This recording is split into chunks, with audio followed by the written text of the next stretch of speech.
Good morning, everyone. This is Robin Bates, and today I'm going to talk about interpersonal effectiveness. So this is kind of the third area of DBT. We've been talking a lot about your feelings, managing feelings, mindfulness, your thoughts, managing your thoughts, connecting it all together. So most of the work has been in your relationship with yourself. And then you kind of take all these tools and start to apply them to the relationships around you. Interpersonal effectiveness comes with a lot of its own tools too, which I'll go over the next few weeks.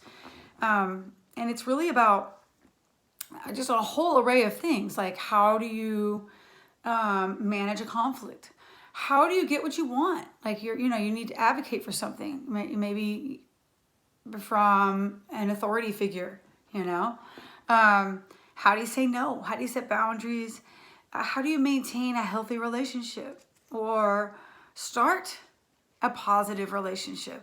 So we will go through a lot of that. And today we're going to start with building and maintaining a positive relationship. So this is a good one to remember as you're coming into school and now seeing people face to face. This particular skill is called G.I.V.E. It's another acronym. So if you have a pencil and a piece of paper, you can write it down just like that vertically so that you can take notes next to each letter. So this skill, like I said, it's works better face to face. And I feel like it's a good one to know as you're coming into your classes for the first time or second time or third time. I know 6th graders probably started last week. And because now you're like thinking about your body language and your tone of voice, right? And making eye contact. And like now it's, your relationships are going to be a lot more three-dimensional, because you're in the classroom. So these are going to be great skills as you come in. So the acronym is G.I.V.E. And we will go through each one. They're not anything you haven't heard before. So there's nothing profound here. This probably isn't a Jedi mind trick. But it's actually probably more about just being real. And just being, these are the skills I use as a therapist. I guess I'll say that. Actually, the more I look at it, these are really probably the main skills I use as a therapist. Okay. So G stands for being gentle. So G stands for gentle. It's just being nice and respectful, right?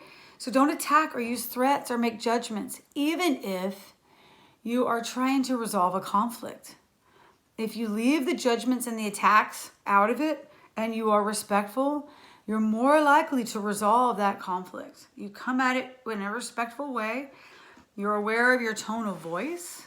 Tone of voice is very powerful, and we forget sometimes that you can say the same sentence with a different tone of voice and it can have a completely different meaning, right? Or even which words you emphasize. And these are all things that we didn't really have to think about when we were texting, and in chat rooms online. The second one is act interested. So even if you aren't interested yet, if you act interested, you're very likely to become interested, right? So that means listening and acting interested in what the other person's saying. Don't interrupt or talk over them. Allow them space to say it. You may have to take a deep breath. You may have to just sort of go, okay, I need to be patient. Allow them to say everything that they need to say. And when they pause, then you can respond. Okay? So don't bark over them or jump over and interrupt or talk over or one over, right? Don't make faces. So be aware of your facial expressions and maintain good eye contact. These are all things that get lost in digital communication, especially when our video is off, right? So watch for having a good eye contact. That can be a hard one for a lot of people, especially in middle school, because you're already having really intense feelings, right? And now making eye contact, it can feel really intense. So, but just practice it. It may mean you look away and you look back. Okay? V stands for validate.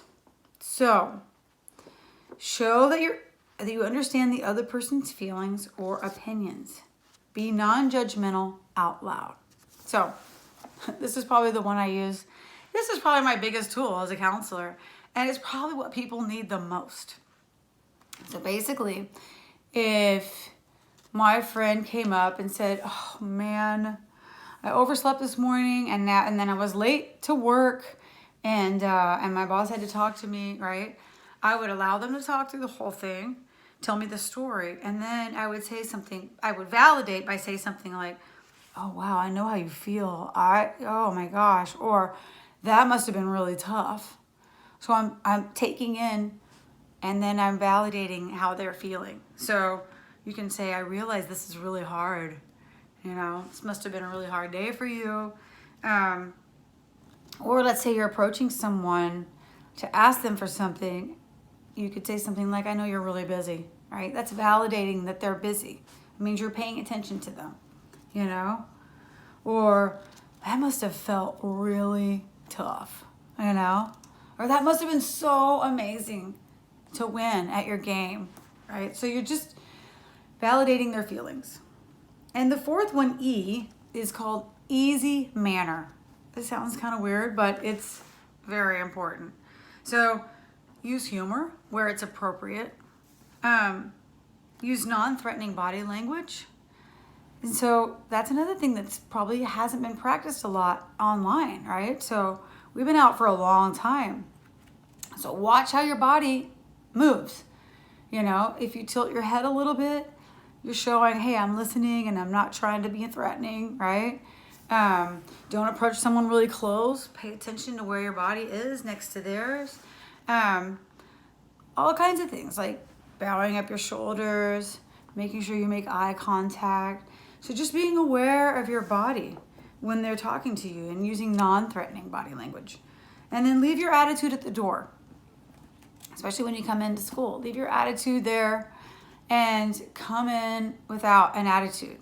So attitude can be fun, you know, especially when you're a teenager or a tweenager. And a lot of times your close friends can understand, they know what you're doing, but it can be misinterpreted. Especially right now when people have been separated for so long, it can be, people might be a little more sensitive. So let's leave our attitude at the door and kind of be easy and kind of move into communicating with each other gently. Okay, so give is the tool. I want you to think about